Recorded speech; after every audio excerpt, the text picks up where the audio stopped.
Welcome to today's episode of the Product Growth Podcast. We have now who I'd call a friend, Andrew Capland. He's a two-time head of growth. Andrew, thanks for being here. Definitely a friend. Thanks for having me. So where I want to start is something you've written about, which is the average head of growth gets a new job every 12 to 16 months. Why are head of growth tenures so freaking short? Because it's a hard job, man. I mean, that's the short answer of it. I think at its core, there's a few things that are working against people that are in growth leadership positions. I think one is that growth as a capability is still new. Like if we were to look at the adoption curve, we're probably still in that early adopter, early majority phase, at least in the US, probably even still earlier than that if we look in Europe or South America. And because of that, there's even smaller experience group of growth leaders. So I think a lot of what happens with the best of intentions is either a company hires the wrong type of leader, meaning they need more of a growth marketer and they hire a growth PM, or they need a growth PM and they end up with a growth marketer, and neither side has enough experience to know to look out for it and what to vet. So I think that's working against us. And I think the other part of it is that companies and growth leaders are still figuring out how to work together. Like to work in growth, it's a pretty loosely defined role with a lot of potential surface area. And so I think a lot of times founders and existing company team members have an idea of what growth will touch or won't touch.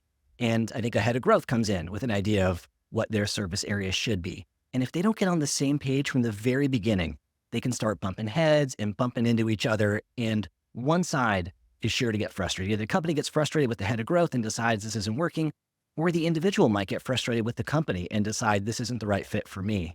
And so I think these are hard jobs because of those reasons. It is indeed a hard job. And I think this confusion around the term itself that you touched on, growth, being an umbrella term that can incorporate marketing, product, and also what I've seen in the data is sales. So there's like these three roles that are kind of sometimes taking on growth. Talk a little bit about that, these three sects of growth, and why is it that we're trying to blend it all together? Is that a good thing? I don't know. I don't know if it's a good thing. I think at its core, I think about a growth leader as having maybe three different vectors. So one vector is the go-to-market model of the company, right? Is it a self-service model? Is it a sales-led model? Or is it a PLG/hybrid model? And I think that the decision there totally impacts the type of growth leader that you need.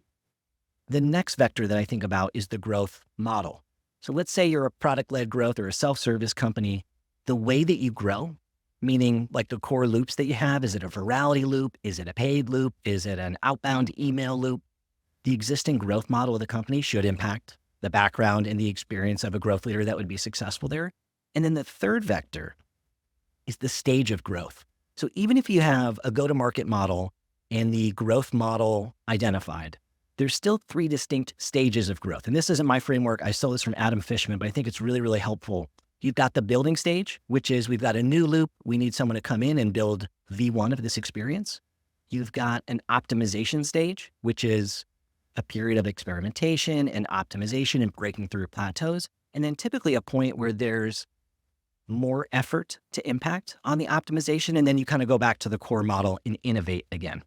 And I think because of these three vectors, it's really, really hard, one, for a company to have awareness of the stage and the model and kind of what they're looking for. And then again, because so many growth leaders are still new to this game, they don't know the right questions to ask to evaluate the fit on their side as well.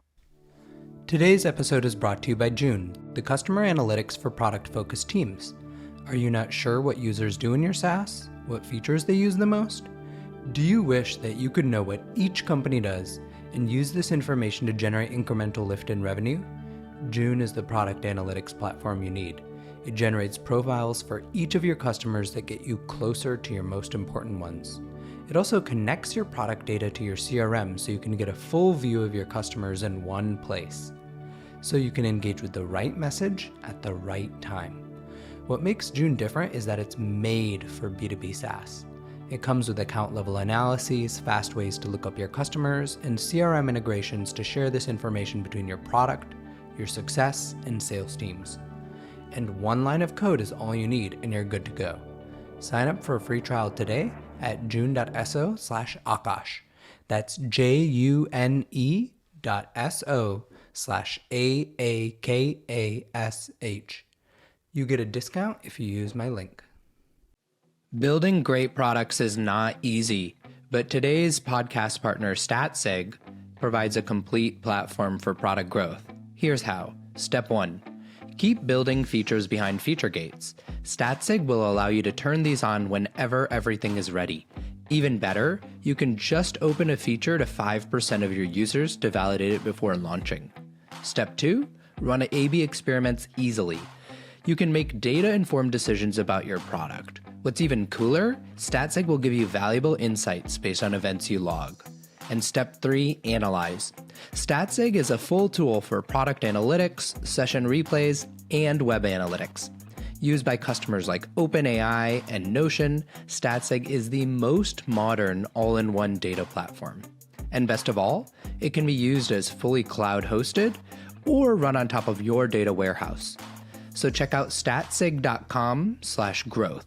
And if you reach out, tell them Akash sent you. It seems to me like there's basically 3 DNAs of growth organizations. One is like the growth product DNA. So these are the types of people who they're leading teams of engineers and designers, and they're going into different parts of the product. Maybe they own, like in a PLG motion, the self-serve areas like activation, expansion, pricing and packaging. And then there's the growth marketing flavored growth leader, where oftentimes they're very focused on programmatic ways to buy direct response advertising, optimizing the funnel of that direct response advertising all the way through to kind of retention.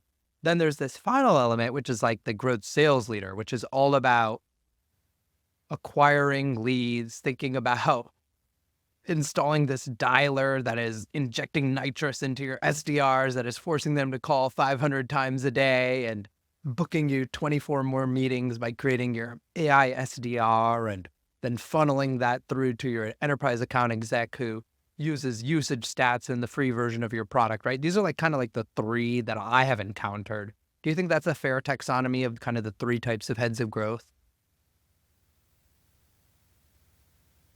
Yes, I would say at a high level, but I've also seen companies that are tacking the term growth onto their customer success team, their existing account management team. I've seen a lot of misuses for the way that people think about growth and growth leaders. But yes, in my mind, those are the 3 main ones. And if I could think about the connective tissue, and maybe that's where you're headed with this, I think about 2 things. One would be the outcome.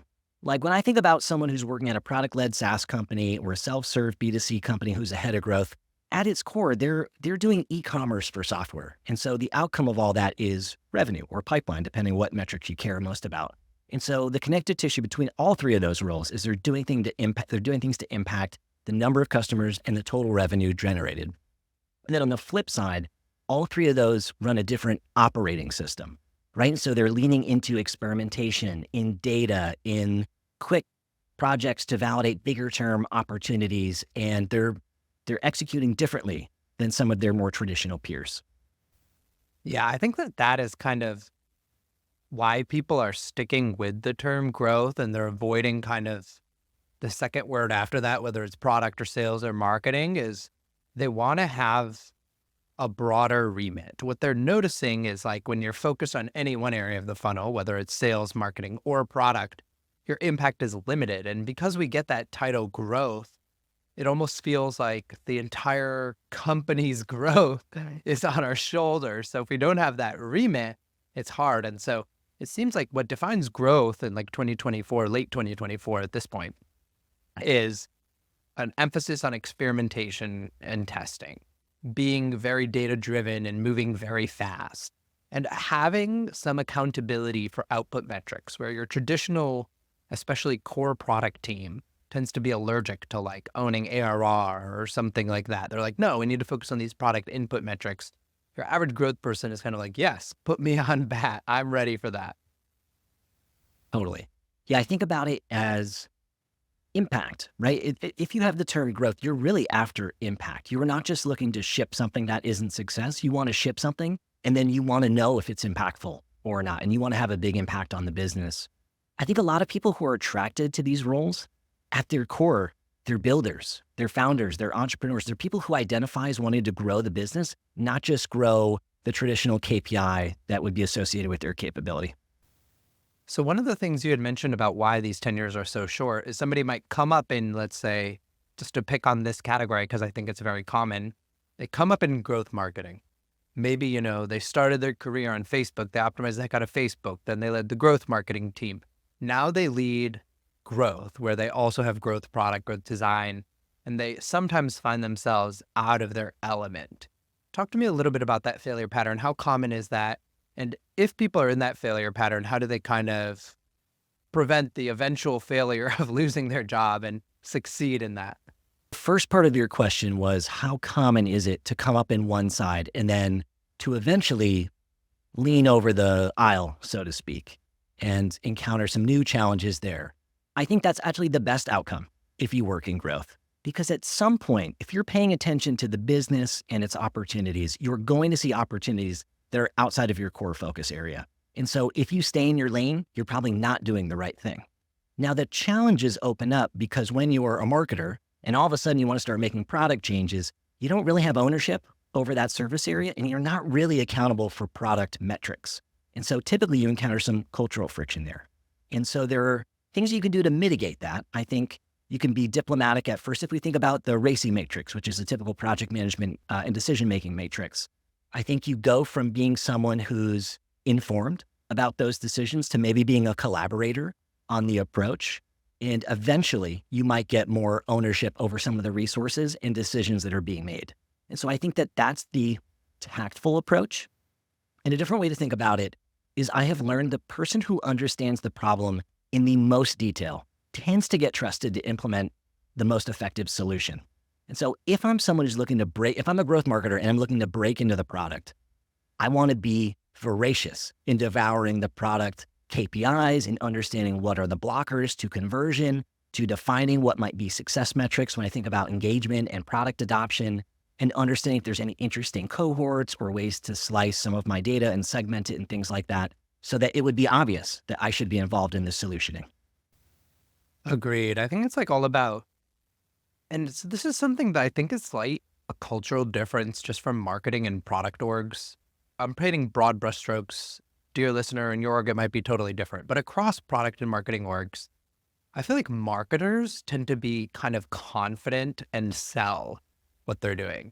Yeah, we're optimizing marketing the best. It's we're solving these things. We launched this amazing multi-channel campaign. We optimized the heck out of this landing page.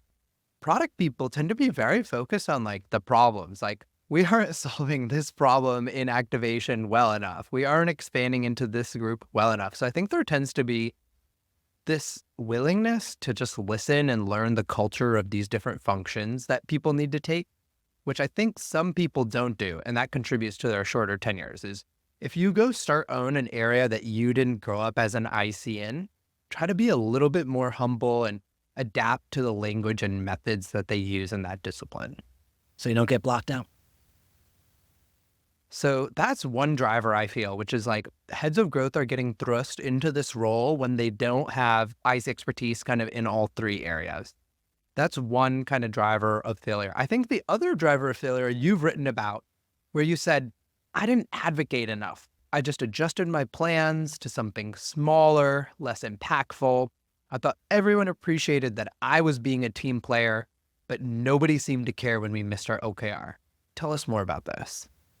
Probably one of my biggest career regrets is not being aggressive enough to capitalize on opportunities that I saw. As I reflect on this a little bit, this is probably an overcorrection to feedback I got earlier in my career. So when I first started my growth journey, I was the profile that you talked about, an overconfident marketer that had previous success doing conversion rate optimization and driving more signups. I was fairly successful at that and thought, gosh, I can do this same approach. I'm going to run the same playbook inside of the product.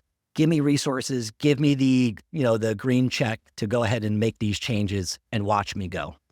And to an extent, I was overconfident And so I received some resources, but not the resources that I needed. And so I was candidly whiny about it until one day somebody said, "Hey, Andrew, we're going to need you to disagree and commit here. Why don't you scope the projects to the resources that you have? And we know you're not going to be able to take on all of the things that you could take on." So I took that feedback to heart. When I received my second head of growth job, I encountered this same challenge. I was ready to scale my team. I saw massive opportunities, and I kept being told, "We're not going to hire onto the team right now. We need to make the product better. Hang tight. We're not ready to scale yet. We're not ready to pour gasoline on this system. We need to fix a couple of the core value components to the product." And I said, sure. I remember the feedback that I got at my previous job. I'm going to scope to the resources that I have available and try to do the most impactful work with what I can. And what happened is I wasn't very impactful because I didn't have very many resources. And I didn't do a great job of communicating that and bringing everybody along with what I was doing. And what happened is we missed our OKRs. I had a bad performance review where feedback was given that I should have pounded the table harder to advocate for what I needed. And I've always remembered that. And when I coach folks and I start to hear them doing the same thing, I tell that story so that they don't make the same mistake I did. And when I think back on what happened, essentially I had accountability to an outcome without having the authority to get there. And that's never a good place for any employee to be. I think 99% of heads of growth are in this place, though.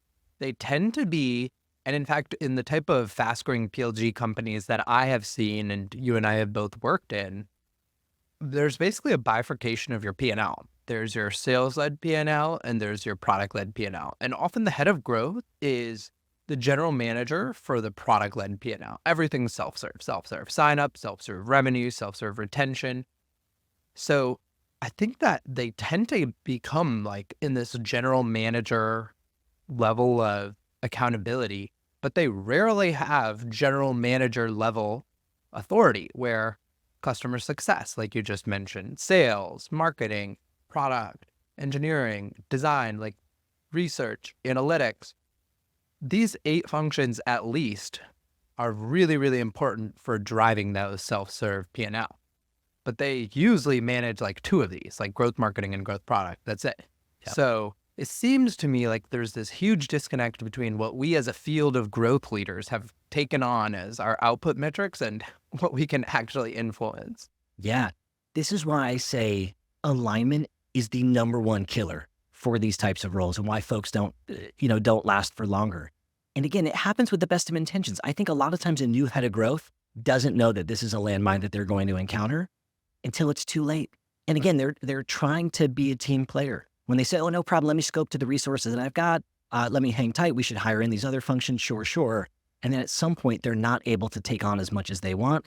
And when it comes down to it, if you're in a leadership role and you don't move the number on your KPI, it doesn't matter the reason, you're responsible. And so you should have done it, and I should have done a better job of communicating and bringing folks along with the results of the decisions that we were making or not making. And that's a huge takeaway here. And then I think the other component is that, at least in my mind, growth leaders need to be really good at impact sizing. And that too, realistic impact sizing that their team can drive. So in the inevitable scenario where you have less authority than the outcomes you're accountable for, and they say, "Hey, we want to grow 200% this year," you can kind of sum up like, these are the things we have on the roadmap.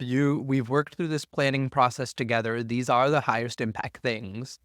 Based on my realistic estimates on these things, we're only going to drive 60% growth. So there's a 140% growth gap that we still need to bridge with other functions. Yeah. And being proactive about that communication, right? Not waiting for someone to ask you, not waiting until the quarterly review when you're giving an update and you're way off, but doing that the moment that you know and you have clarity on the resources, I think is the difference between missing your goals and continuing on to be more successful and missing your goals and maybe having it be a moment of change. Okay. You've said at least, or actually all 50 heads of growth you've coached have had imposter syndrome. Talk to me a little bit about this. This seems like 100% hit rate seems high. Like I almost fall in like the Alex Hormozy camp, which is a bit bro-y for sure, but it's like imposter syndrome is when you're trying to do something that you aren't qualified for. Why are so many people feeling this way? Shouldn't they be qualified? because the role is so wide, you can be the most qualified person to solve these problems and still be solving problems you've never solved before. And there's a ratio of doing things you've never done before, and it's a growth opportunity. And then there's a line there where all of a sudden your anxiety and imposter syndrome starts to spike up. So if you think about it, if you're a new leader, that in itself is a huge growth opportunity. If you're working on new growth problems or maybe areas of a growth model that you've never worked on, or with teammates or in an operating system that you haven't run before, these are all potential opportunities that might make you feel exposed or less than worthy of your success. So I think that's part of it. Another part is to be successful in growth, you have to be great at finding opportunities. And that means looking for things that are broken. That's a huge part of the job, is spelunking in the data and in the model and watching user recordings to find things that you can fix. And so we start building this muscle of what must be broken, right? And as humans, we are predisposed to doing this. In an average day, something like 95% of our thoughts are categorized as automatic negative thoughts. And so for the average person, we need to counteract that with things to build ourselves back up. And I think for the growth community, that's especially true. And I think regardless of how your company's doing, even if your company's doing amazing, you're at one of those unicorn opportunities, the mountain is growing exponentially in front of you. And when your title is growth leader, VP of growth, director of growth, whatever it is, and the company isn't growing, it's going to be a huge burden on your shoulders. And so I think for these reasons, this is why imposter syndrome is so common in these roles. That's a great point. One thing that I personally experienced, for instance, at a firm is that sometimes there are decisions being made in other parts of the business that affect the metrics you're accountable for more than what you're doing. So essentially at a firm, for instance, we had an activation team. So what's activation all about at a firm? We're acquiring users from Amazon and Shopify. How do we activate them onto a second Affirm loan not driven by Amazon or Shopify? So what happened? Interest rates increased. Because interest rates increased, our cost of funds increased. Because of that, we tightened the credit box on the people we were willing to give a loan to. Now, here's what happens. If you aren't willing to give people who are credit hungry loans, less people are going to take out loans. The more money you have, the better your credit, the less loans you need to take out. So the biggest thing that happened in activation while I was at a firm, for instance, was the credit team who all got promoted, tightening the credit box. And that was probably like the thrust of what the CEO was working on for the majority of the time too. How do growth leaders deal with that? Because I think that's at the crux of this imposter syndrome that's happening, is like other people in the other areas of the business are even having a bigger effect on the metrics that you're responsible for. There's two things that can be helpful here. One is when you're creating your growth strategy, one of the sections that you should think about and share with your cross-functional peers and execs are threats. And it's not the threat. I mean, one threat could be that you're wrong and that you're placing the wrong bets for sure. But there's other threats like what you mentioned, right? There are some known threats and some unknown threats. And that, I don't know if that was a known one or an unknown one for you, but I think about future me. So if I'm a new head of growth and I'm creating my 2025, or an existing head of growth, creating my 2025 strategy, and I'm thinking about the potential threats, I'm almost foreshadowing in my brain. So at the end of 2025, I'm going to stand up in front of this group and we're going to do a retro on how the year went. And if my story isn't a good story, what are the most likely reasons why I might need to share that? So I think predefining those and aligning around them is one thing that you can do. The other piece to this, I mentioned a RACI matrix before being part of my operating system. And by that, I mean getting clarity on 4 these shared metrics that have dotted line ownership between growth and other teams, making it really, really clear who should be informed, who's responsible, who should be consulted before these decisions are made, so it's not a surprise.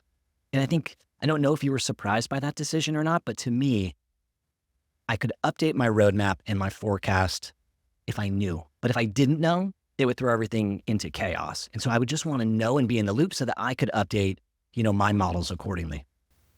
Yeah, no, it was actually like the case that the ICPM on it tells me, hey, our metric is falling. Not actually sure why.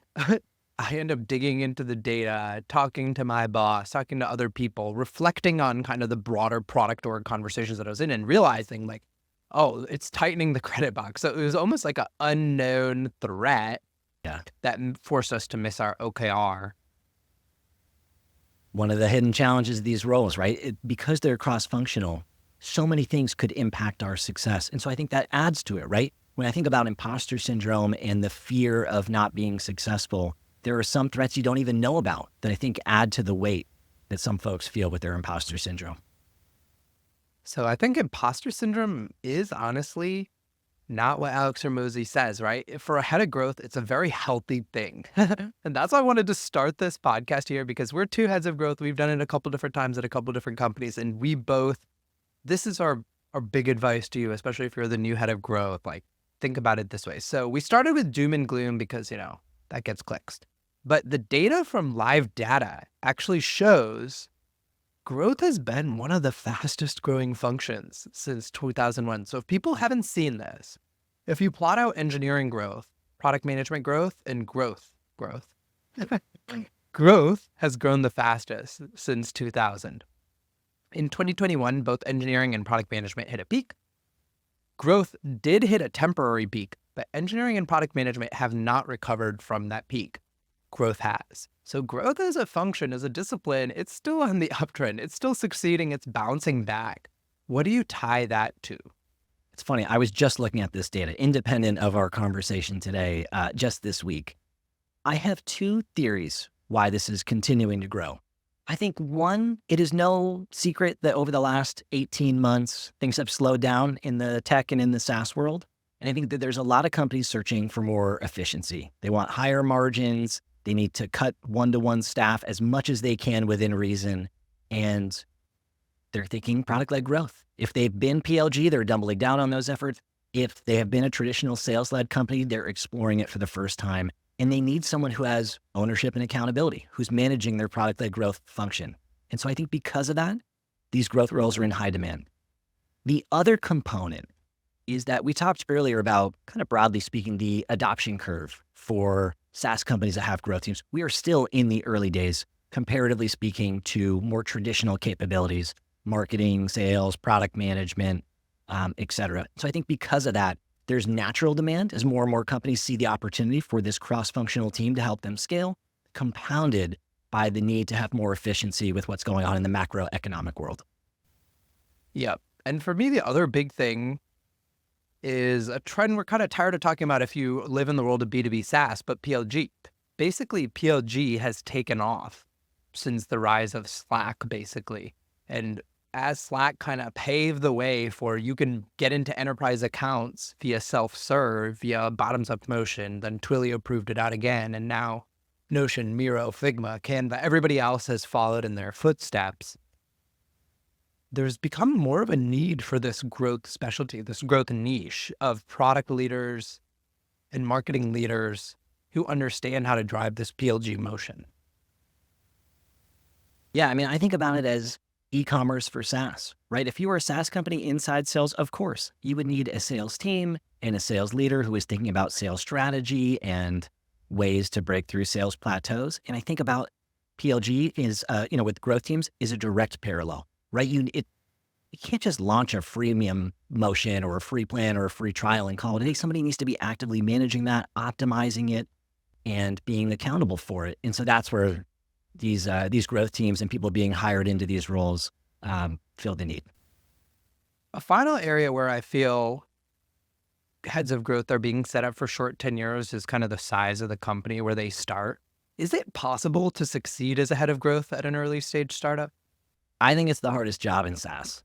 I think it depends how you define success. I think the reason I'll share why it's hard, and then I'll share what I think people who can be successful, what they can do and the profiles of those types of folks. So I think it's hard because you have all of the challenges of being ahead of growth, right? All of the alignment challenges, all of the challenges of like defining KPIs, drawing the dotted lines in between teams, figuring out how to collaborate. So you have all these challenges, but typically you're also the main builder. So you're also the main doer. So you need expert level communication and alignment skills. and expert level IC skills. And it's compounded by the fact that neither side really knows what kind of head of growth they need until it's way too late. So I think the kind of person who can be successful is a generalist who loves to build and is extremely adaptable. Somebody who knows, I'm going to an early stage company. They're going to change growth models. They might change go-to-market motions. They're definitely going to change ICPs during my early stage and my tenure here. And I'm going to show up. I'm going to roll up my sleeves. I'm going to build. And I know enough about these different areas of the growth model that I can be dangerous in building in any of these areas. And at some point, we're going to need some deep specialization, and maybe they'll hire in someone above me if and when that time comes. Or if that's my background, maybe I could grow into that specialized role and then hire out some other executors beside me. You've said there are too many startups hiring solo heads of growth roles, thinking they can somehow be successful without giving them support of additional team members, budget, or resources. Say more. I see it all the time. Companies think, geez, we should go hire someone to work in growth. I just talked to my founder friend. They work at this other company. They have someone who's working on growth, and they're using these third-party low-code or no-code tools, and they're killing it. Let's go find someone like that at our company. And what I have found is when you give someone limited resources, they have a limited impact. And so there's only so much you can do. I think about this almost as the early 2000s version of the internet, where when you log into AOL, there's like all these pop-ups and like duct tape everywhere. Every like website you went to had like 30 different pop-ups and chat bots and things. And this is kind of the growth equivalent to that. There's only so much you can do slapping duct tape on top of existing experiences versus fixing the core experience itself. And so that's kind of the difference. You can get some quick wins and maybe some hacks here and there, but it's hard to build a long-term foundation that you can optimize your growth model again and again and again as a solo executor. Really, really tough. What is kind of the ideal scaling timeline for a growth leader? So let's say, let's talk about it maybe in ARR terms. Like when should you hire your first growth leader? Is it 5 million ARR, 10 million ARR? How should that growth leader think about building out their team in kind of the most generic, but then still specific we can talk language? I think there's actually two vectors to think about it. There's ARR, and then there's rate of revenue growth. And I say they're both important because if you were to ask me a blanket version of this question, I'd say, well, probably between 6 million and 10 million ARR, when you finally got product market fit and you're looking to scale and you're ready to start segmenting and you're ready to start optimizing and you have enough data that you can A/B test, and you have enough confidence in who your ICP is that you can really start to build out a motion. But what I've learned is that there are some really early stage companies that have immense scale, even without having the revenue just yet. And so when I think about the pace of revenue growth, I think it's actually just as important or maybe more important than the total revenue, because I have coached folks who work, especially in the AI space, where there's like 1 or 2 million in ARR, but the company is growing bonkers month over month. They're doing like, 1 million plus signups on a monthly basis. And it's a matter, like we very quickly need a cross-functional team that's rapidly experimenting, that's segmenting, that's personalizing, that's creating different pathways to get to success that I wouldn't have anticipated had I not realized the rate of growth. Okay, so 1 million to 2 million ARR with crazy fast growth, up to 6 million to 10 million ARR to hire your first person head of growth. How do they scale their team over time? I think the first version of a growth team is someone who's operating as a growth PM, so to speak, with support from design and engineering. So the first version of the growth team that I worked on was myself operating as growth PM with 2 engineers and a part-time designer, and then part-time access to a business intelligence person to help us wrangle some of the data. And that was the first version of my team. And when should that happen at 6 million to 10 million ARR? When does it go up? When does the team scale up? How do the specialties develop within the team? I think about that more as in terms of confidence in having big impact. So I think about the early stages of a growth team really is doing 2 things. One would be to create a culture of experimentation at your company, right? That is new for a lot of companies. They're not used to questioning the way that things were always done. They're not used to some teams that are working sort of across layer, across these other capabilities, and they need to get used to how to operate like that. So there's some cultural lessons that happen there. And I think about the other part of an early stage growth team as validating bigger opportunities. And so sometimes you want to run some experiments just to see, can we move this number at all? Like, this is a big opportunity we see compared to some benchmarks. Maybe we want to focus on activation or something like that. Let's just run a couple wacky activation experiments and just see. Can we get the number to go up? Can we get it to go down? If we can get it to move at all, that to me is encouraging that we could probably break through a plateau. If we run a couple of experiments and we're not able to move it at all, it might not be the right metric for us to be focused on. It might just be a metric that doesn't have a lot of movement in it, and maybe we should focus on something else.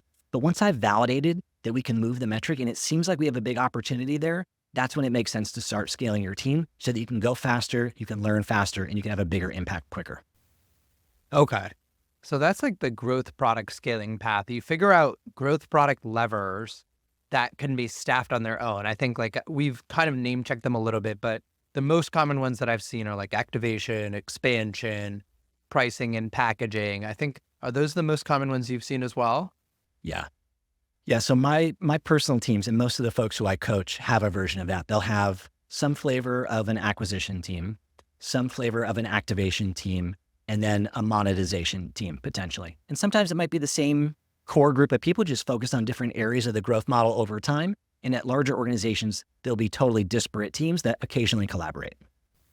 Yep. I think acquisition is kind of maybe even a fourth area on top of activation, because you can think about activation as in the product, but then there's all this acquisition you can do like community-led growth, product-led SEO, et cetera, that could fall in this acquisition bucket. So there's acquisition, programmatic webinars, whatever it is you want to go for. So there's this, that can also include then like your growth marketing folks that sometimes get folded into these growth. And that can also potentially include some of these like growth sales folks that are like automating outbound workflows and stuff like that sometimes get put into growth. So those are kind of the next layer of teams. I think that there's probably also like some depth potentially within like retention and engagement as the next areas that I tend to see. So like teams focused on how do we gamify the product, or how do we improve search and discovery, or how do we improve the homepage console? Did I kind of cover a complete taxonomy there? What would you add? I think that's most of the ones that I'm used to seeing. Yeah. So that's your growth team. That's kind of where you can scale to. And I think that like having kind of those 12, 13 teams, that's like your, 100 million ARR plus. That's when you end up having like 12, 13 growth product managers, growth marketers, growth salespeople under the growth leader. Does that sound right? Yeah, those are the big companies. And ironically, I think it's more common at a B2C org where it's crazy, crazy volume, typically low average revenue per user or per customer, and an incredibly large amount of customers. And that's where you just need these teams that are so hyper-focused, that have so much green grass to optimize and to innovate. And the goal is just to get them to go as fast as possible and get them to share as much as possible so they can all learn stuff that helps each other. One of the growth tactics you've written about that I haven't seen other people talk about is the growth operations manual. What is that and how can it help leaders? A growth strategy details what you're focused on, why you're focused on those things, and what it looks like when you accomplish your mission. The growth operations manual really details how you get there. And the reason why you need it is because a growth team operates differently from other teams. We kind of alluded to it earlier, right? We're experimenting, we're taking note of statistical significance, we're validating, we might be taking in a lot of qualitative, a lot of quantitative data for sure. And we just might be doing things differently than other teams are used to. So we need our own ways of working. And we want to share that way of working with everybody at the company. So a growth operations manual is really an artifact that formalizes how the growth team gets the work done. And ideally, you use it, one, for pointing at when you have new people join, whether it's a new leader or a new member of whatever team. Hey, I'm going to assume you haven't worked with a growth team before. If you have worked with a growth team, maybe they didn't operate the way that we do. Here's how we do things here. And then if I'm a head of growth, at every moment that I'm presenting, if it's at a show and tell, a company all staff, or quarterly retro, whatever it is, I want to be tying my presentation back to my growth strategy and my growth operations manual so that everybody stays aligned, and culturally I'm not stepping on any toes or bumping heads with anybody. So this is a document where people can understand how you work, what flavor of growth team you are within this broad aperture of like 13 different areas we talked about that a growth team could be. So is the type of information that you might find in here, for instance, like how a core product team might interface with you? Because I've often had the case where like core product teams, they take all the, let's call them A ideas. They have some B plus ideas they couldn't staff, and they go to the growth product team and say, hey, you want to work on this growth feature? So is that the type of thing that you're addressing in this growth operations manual? Yeah, the core, there's typically 6 things that I would advocate for putting in here. The first is going to be your team structure. We talked a little bit about what does your growth team look like. There's different ways of structuring it. Is it an independent team? Is it a hybrid team? Are you scaling? What might it look like down the road after it's fully staffed up? So team structure, and sometimes what it looks like today and what it might look like down the road. Second would be goals and objectives. So like, what's the North Star for the team? What does success look like? How do you know if the growth team is doing a good job? What's the scorecard? The third are going to be operating principles. I think about these as core ways you want your team to make decisions when you're not around. Are they leaning on data? Are they validating quickly? Are they leaning on user inputs to make decisions versus internal inputs and seniority and things like that? I typically like to predefine those so that my team can go fast when I'm not around. The fourth are going to be operating processes. So even within the growth team, there's usually very, very specific processes for brainstorming cross-functionally, for prioritization, maybe use an ICE framework or a RICE framework. For experimentation, you might have some documentation norms and things that are important there. Statistical significance for tracking the results of your experiments and sharing your learnings. So specific processes. The fifth would be any additional KPIs that the growth team is tracking. And then the sixth is going to be exactly what you talked about, how you collaborate with other core teams. And again, I like to make a RACI matrix here that details out both the areas of the growth model and the outcomes, and just share how might we work, who should be involved in these decisions, and how might we interact with these other teams. On the topic of structure, should growth teams own specific surfaces, or should they be full stack where they can kind of go into different parts of the product? I think like the pro of owning stuff is if there's really high impact stuff there, you become the default team to implement it. I think the con of being full stack is sometimes your best idea is the team who just owns an area takes. On the other hand, if we just stuck to a specific area, then if we see some big opportunity somewhere else, we have to kind of go beg the other team, and it may not always be their top priority. How do you think about that dichotomy? So in the latter example, where you see a big opportunity, but it's outside of your surface area, and I'll give you a real example. So my growth team when I was at Wistia, we owned from sign up to AHA, basically. And so we built some things that we had complete ownership over.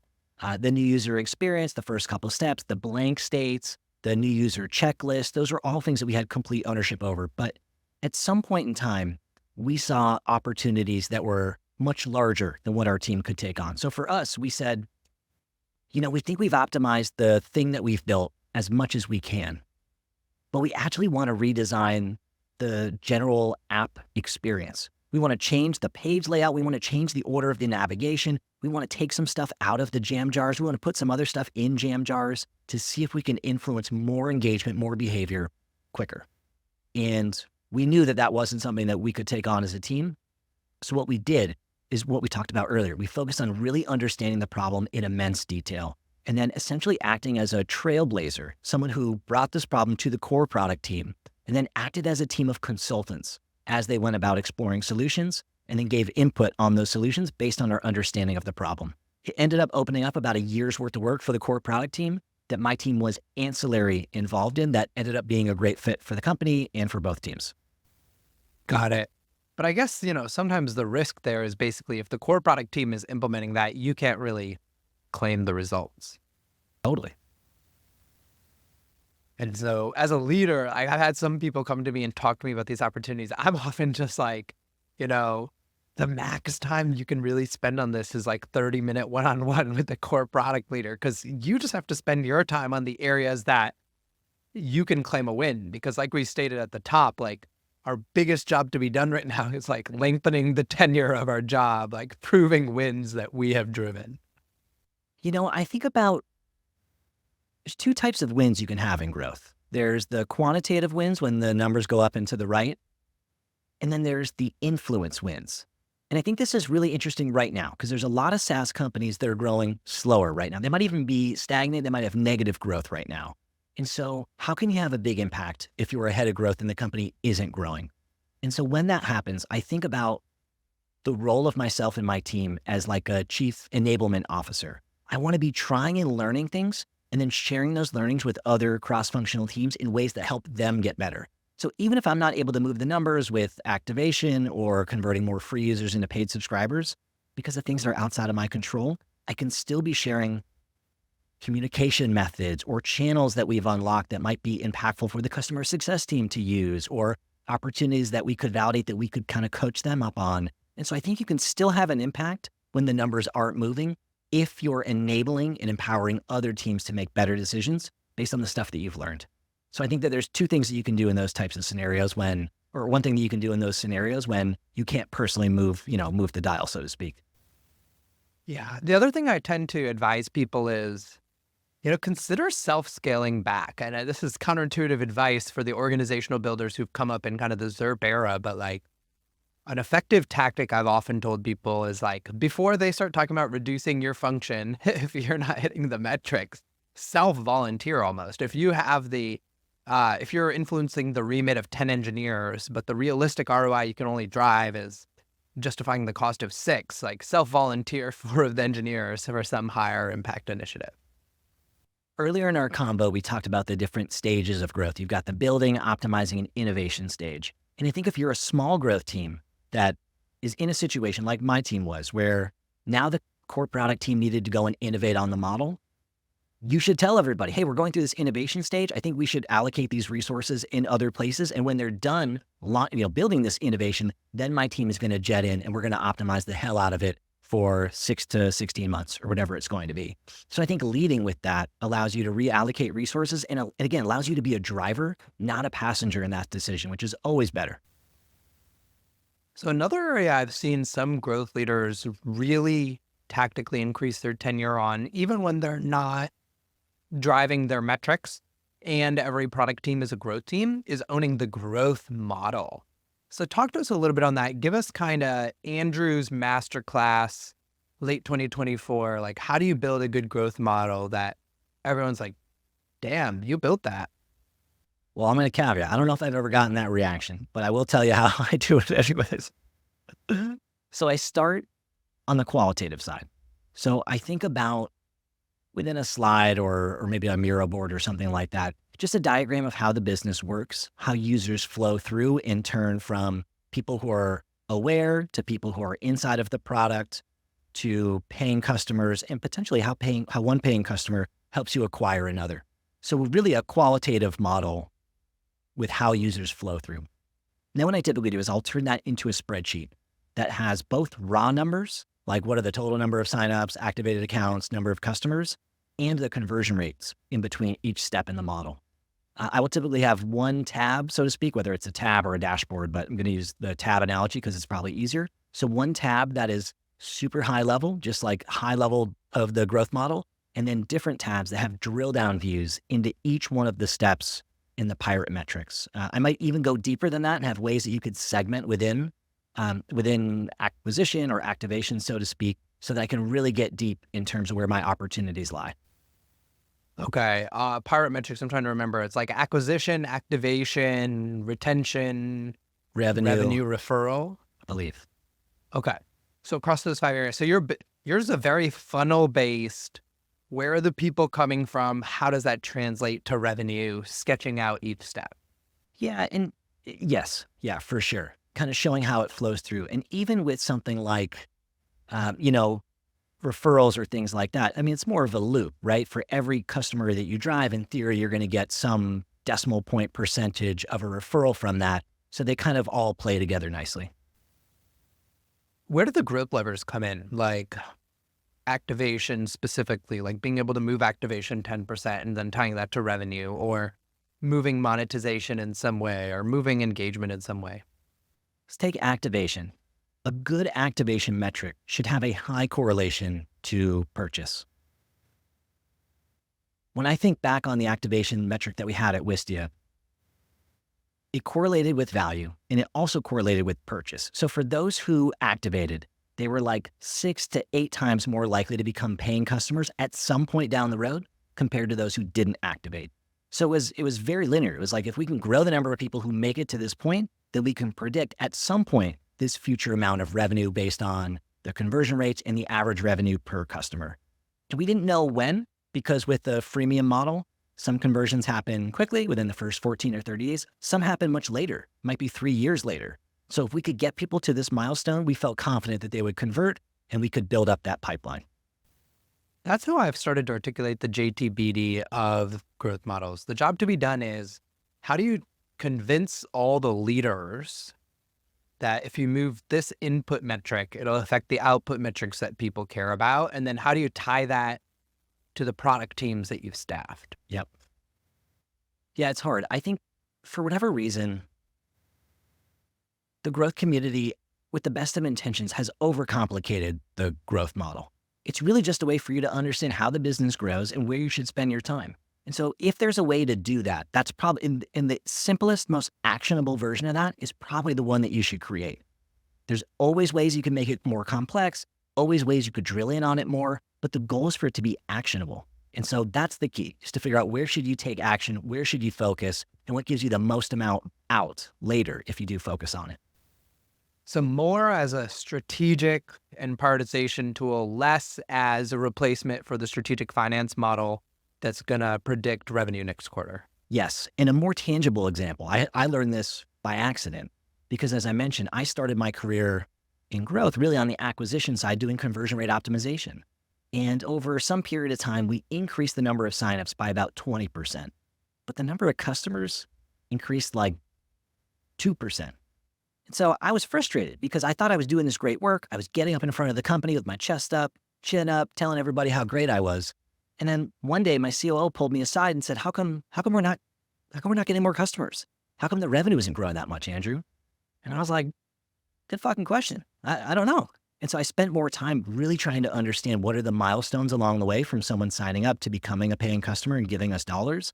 And I learned that there's these checkpoints that I was ignoring, and I could have probably gotten much more leverage faster had I understood that and made investments inside of the tool when it comes to value, when it comes to retention, that I would have seen outputs in terms of number of customers and revenue.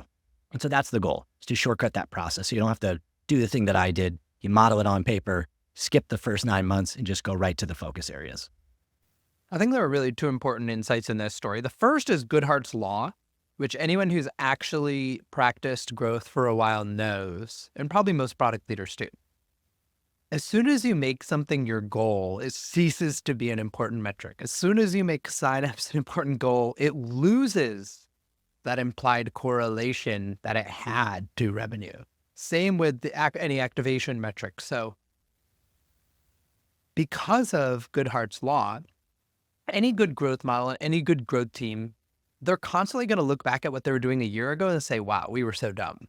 We've now learned these 4 or 5 new things, but that's not a bad thing. That's actually a sign that you are putting the growth method to work to iteratively learn. And the main thing is that ICs who feel the blowback from this, especially your design and engineering counterparts who feel like you're changing your North Star metric every quarter, kind of communicating to them, this is how it's supposed to work. This is a good thing. Right. Right. We should be cringing at the work that we did or the decisions that we made. If we're not, it was obvious and we probably should have done that previous thing faster. But that's a sign that we're growing and we're evolving. You've said monetization is the most impactful growth lever. So that in and of itself is a bold statement that I want to unpack. But on top of that, you've said it can be the most painful one. So how do you succeed with this monetization growth lever? Well, do you want to start with why it's most impactful, or you want to start with how you succeed in spite of it being painful? Why it's most impactful to start, yeah. So as I mentioned, I spent years focused on acquisition with a modest impact. I spent years focused on activation with a little bit more impact. But when I started working on pricing, thinking about the outcomes that got my execs really excited, which was number of customers and revenue, and for us, net revenue retention, that is the closest metric that you can possibly get to that, right? Or monetization is that metric. And so doing pricing and packaging and optimization work has an immediate outcome. Like that is the A/B test, is revenue is the thing that you're measuring. And so you can move the needle in a big way very, very quickly. It's a hard thing to work on because it's so close to that revenue. And a lot of the reasons why I got into growth, maybe this resonates with some of your listeners, is because I liked helping people. Like growth was just a way for me to understand, like the quantitative side is just a way for me to understand if I'm delivering a lot of value to users at scale.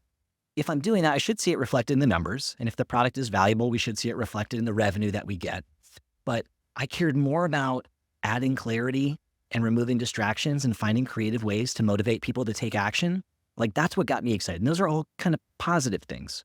But if you want to grow revenue, sometimes that means doing painful things, right? Increasing prices is painful if you like helping people.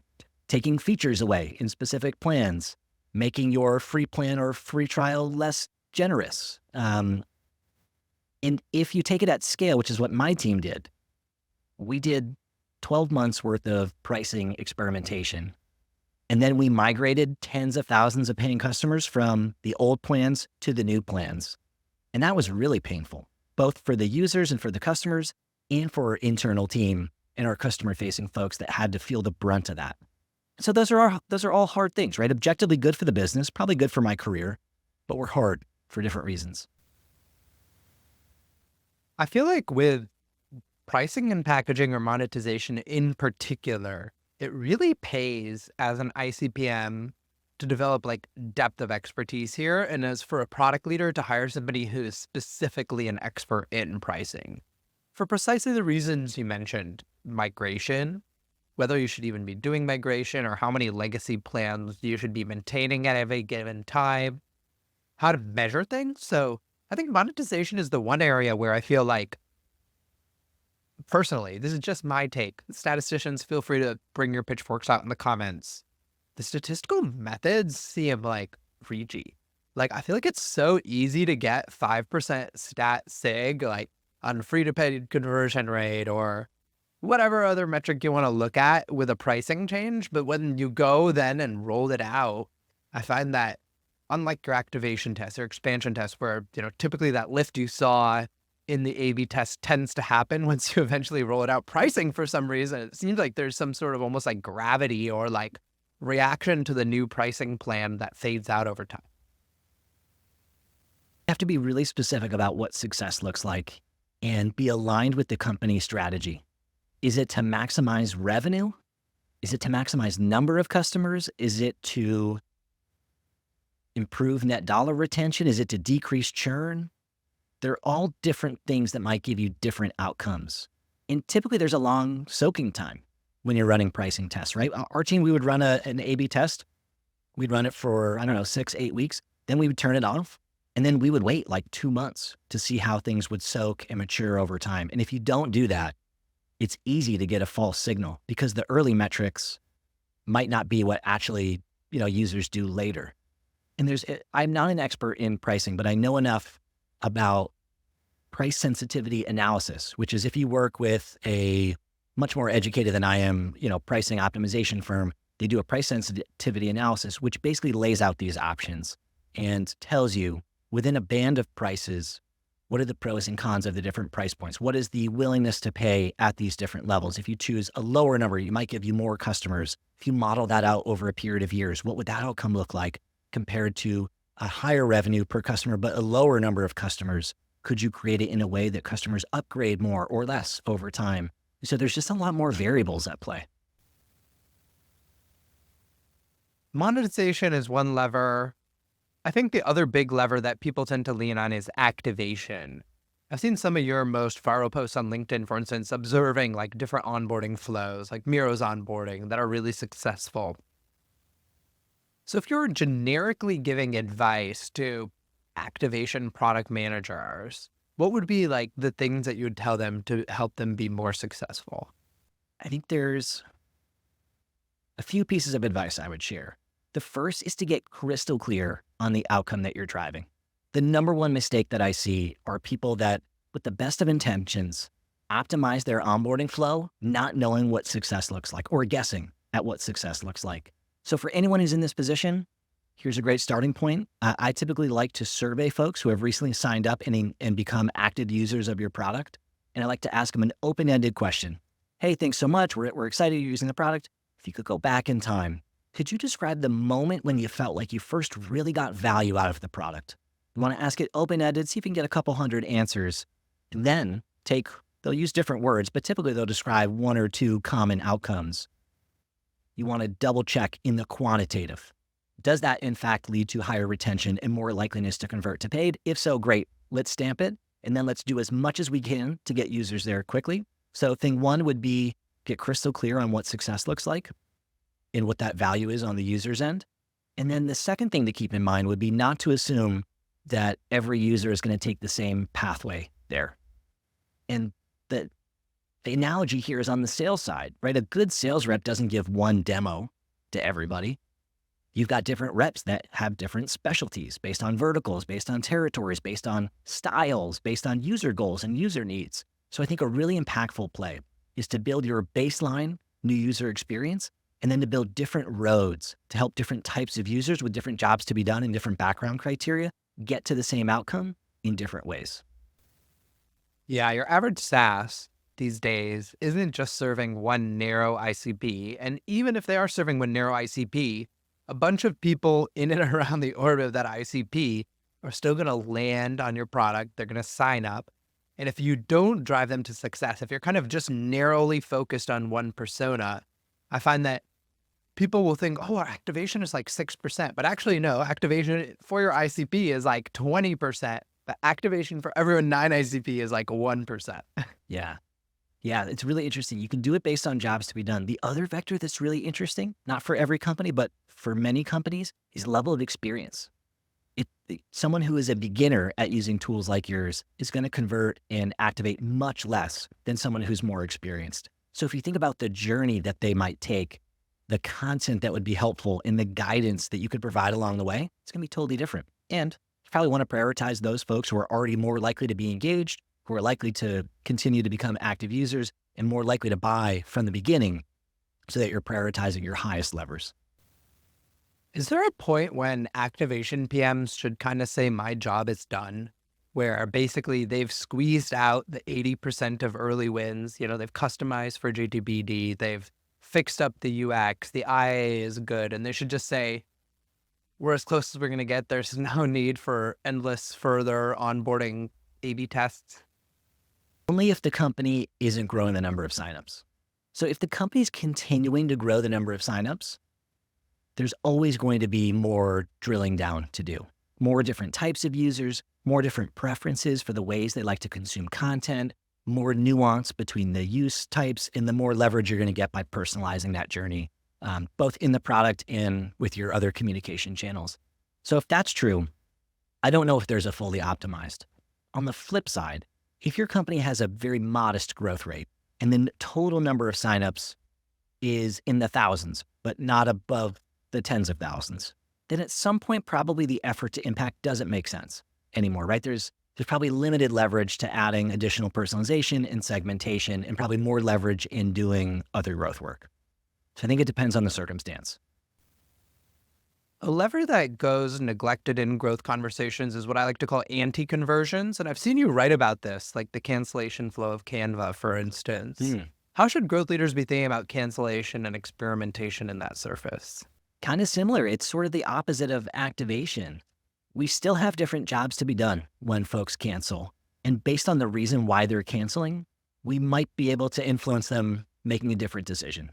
So the playbook that I love is, Canva does it really well. LinkedIn also does it really well.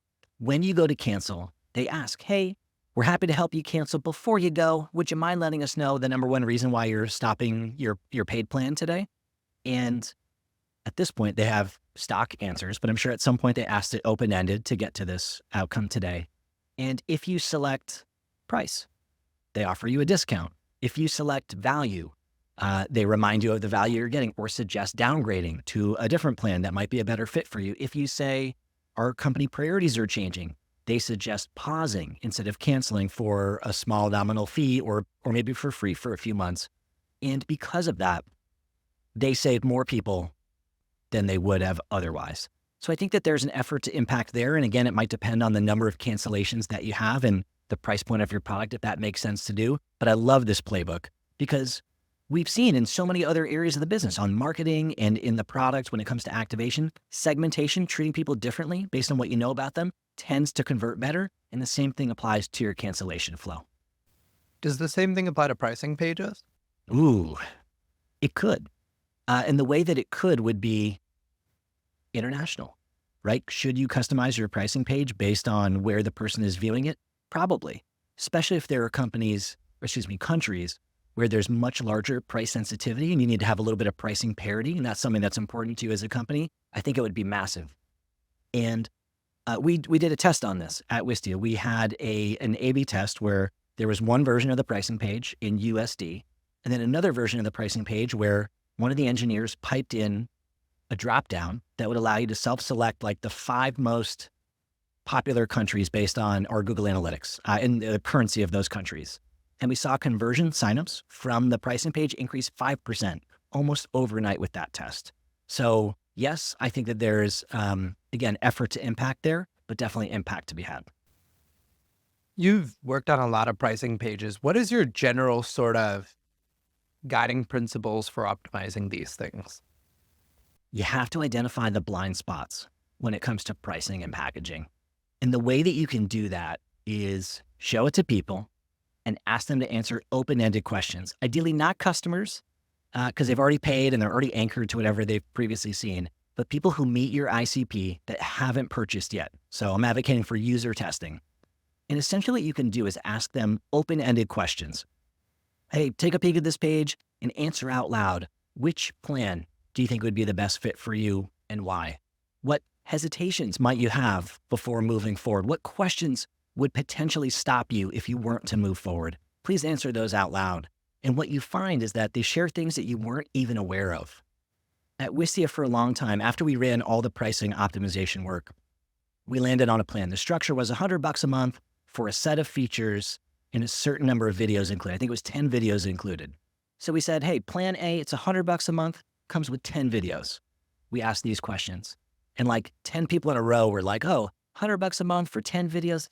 Geez, that's $10 per video. I've got some like kind of silly videos. I don't know if it's worth 10 bucks. They all said that. So we said, great, we'll do the exact same structure. We did an A/B test with user testing. The second version of it was $100 a month, same set of features. Your first 10 videos are for free. Any additional ones cost a quarter or whatever. People went, oh, wow, $100 for all those features? That sounds great. So little things like that, we would have never been aware of that challenge unless we did the user testing, identified the blind spot, and moved forward with the better version. What's your take on tools like session replays and heat maps to optimize these pages? They're helpful. They often confirm your intuition and some of the best practices, at least with heat mapping. I'm not as familiar with, what was the first one? Session replays? Yep. So I'm familiar. Is that like full story, that kind of stuff? Exactly. Basically, they just show you like exactly where the cursor was, how long they spent on different parts of the page. Yeah, I actually do like that. It's nice to see where folks rage click, where they highlight over text, and kind of where they get distracted potentially. So I do like that. The heat mapping stuff I found less value in. I just find it kind of shows you the same patterns no matter where you look. It's like people click on stuff that you'd be surprised by. People don't scroll as much as you wish they would. If it looks like a link, they're probably going to click it. And that's kind of the takeaways that I've gotten.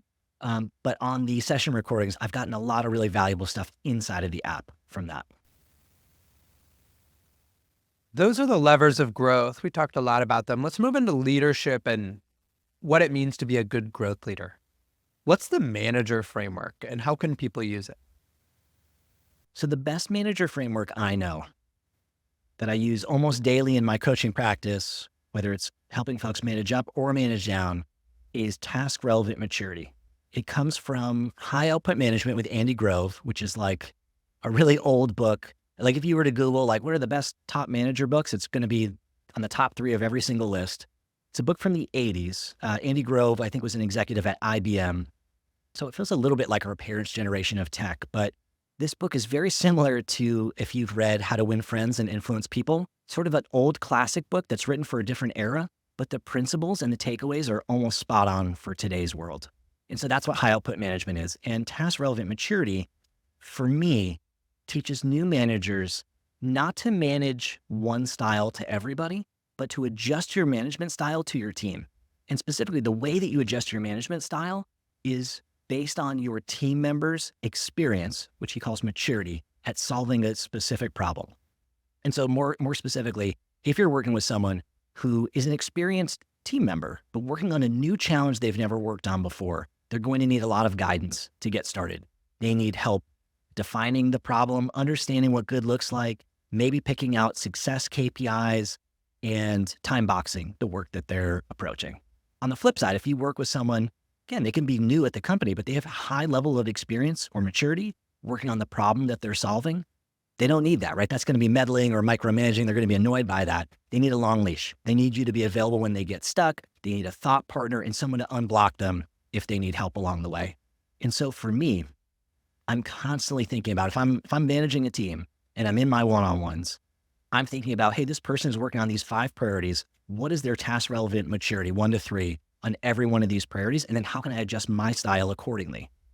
And the same thing goes if you're managing up, where if I'm managing up and I'm maybe working with a really technical founder who's kind of meddling or micromanaging with me, what I might do is try to direct their attention. I might be vulnerable and say, hey, I'm working on these 5 things. I've got a lot of experience with these 2, but these 3 I'm kind of approaching for the first time. Could we focus more of our time on these together? That's where I need your help. So I find it's helpful communicating up and down. One of the lies I feel managers have been told is that it's about managing people, which is, making sure that my person I manage gives me a good 360 feedback, that I help them understand their weaknesses and strengths, that I support them in skip level meetings, and that I help them wrangle chaos and solve blockers. Like, this is the language I heard about management for the last 50 years, but I think there's been this really welcome change with Brian Chesky, with Paul Graham, with Founder Mode, which is telling managers, look, yes, managing your people, yes, and what's even more important is managing the work. And the best managers I've seen, especially the best growth leaders, they have very pointed takes about how the pixels are organized in the blank state, how the exact onboarding looks, how the pricing page looks. I think that the advice that we're getting to manage the people, and in particular to empower the people, was a bit misguided in the case of growth, where you really do need to have your hands on the product and what it actually looks like and what actually happens when you press a particular button. So really what matters more to driving those results is the work, not the people. I think if you're a growth leader, the best thing that you can do is get really, really granular on what good looks like to you. So to your point, if let's say I'm working on a blank state or something like that, I don't need to be the one designing it, but I have really, really specific criteria on what a good blank state might look like. And so if I'm working with a designer, that's typically how I'm working with them, at least for me personally, is I want to be really, really specific about the things that are must-haves versus nice-to-haves for me, and any operating principles in terms of how I want them to approach the work or how I want users to feel or to operate when they engage in our work. I don't want to be the one doing the design. I'm definitely the wrong person to do the design, but I have strong opinions and I want to communicate that as clearly as possible. So I always think about it as clarity. So for something like that, I'm in my head, the game that I'm always saying, or the note card in my head that I'm picturing is like clarify and then have them verify that they heard me. So I'll typically try to get it all out and then say, hey, just so I'm not crazy, can you just repeat back what you heard? I just want to make sure we're on the same page. I didn't communicate it in some silly or, incoherent way or whatever. And tactically, what that means, I think, is that growth leaders have to attend design review, or there need to be product reviews where designs are put in front of them before engineers get them. Because there are so many growth leaders I've talked to where it's like, it's gone too much in the pendulum of empowerment, where you clarified this is what a best state at blank state is. And the next time you see it is when the product is live in the wild. And there needs to be this point there where they're actually providing the feedback again to clarify that the team understood what they were communicating. Yep, definitely. We talked a little bit about structuring a team, but now I want to get a little bit more granular. I almost want to get some if-then statements from Andrew about, if you're at this, then structure your team like this. How would you put those together? If you're just getting started for growth, then your first 2 hires are probably, or your first 2 team members are going to be probably 2 engineers, and then the third would be a designer. And if you have that, then what next? Then your next person is probably going to be some BI support to help you pull the data in on the analytics side. So what is the if for then you hire another growth PM under you? You hire another growth PM under you if you're at the point where you're going to split out more surface area. So for example, for me, I hired my first PM when I decided we were going to take on more than just activation. We were going to have an activation team and an acquisition team. And so then I could no longer be the PM for activation and also oversee the team and make sure that they were collaborating and sharing learnings. And that's a great point to hire some folks to delegate to underneath you. Okay. And what's the if to taking on growth marketing as part of your aperture? If the marketing team is going to be supporting a product-led motion and they're going to be running a growth operating system, experimentation, iteration, optimization, etc., then it makes sense to include them in the work, include them in the team. And is there any if where then the growth team has kind of outgrown itself and it should just incorporate back into core product and marketing? If the team has gotten to a point of innovation and the company culture is a culture of polish and presentation and branding, then it makes sense to disperse back into those core capabilities to execute that work in the way that culturally makes the most sense at the company. And then when the company is ready for more optimization and iteration, then it makes sense to ramp back up on the growth side. I think that's a really important insight for everybody listening. Like, don't always just assume that the growth team needs like a up into the right trajectory of growing size, growing size, growing size. That's the anti-pattern. That's a thought pattern, like kind of just exercise from your brain. Like sometimes you might need to flex down, flex up. In my experience, like the best growth orgs have a kind of a bumpy road up into the right. You know, it's really interesting. I never thought about it quite like that, but that mirrors my personal experience. I think if you work in growth, you get eventually a reputation for solving company level problems. And so if the growth problem isn't the most important problem to solve, you can get put on something else. And so for me, I come from the marketing side of growth. Although I've worked in this cross-functional world for about 7 years, the first 7 or 8 years of my career were more traditional marketing team roles. And when we got to the point at Wistia where we had not fully optimized, but we had just finished doing a huge, 12 to 16 month pricing migration, they asked me if I could step in and lead the marketing team for an interim period as we look for a new leader. And I think at first I wasn't sure how to feel about that. And then when I reflected on it, I realized what a vote of confidence and what a boost it was for me to get tapped to do that. And then they eventually hired a new market leader. And then I went back to working in growth at some point later. So I think that that's common and it should be celebrated.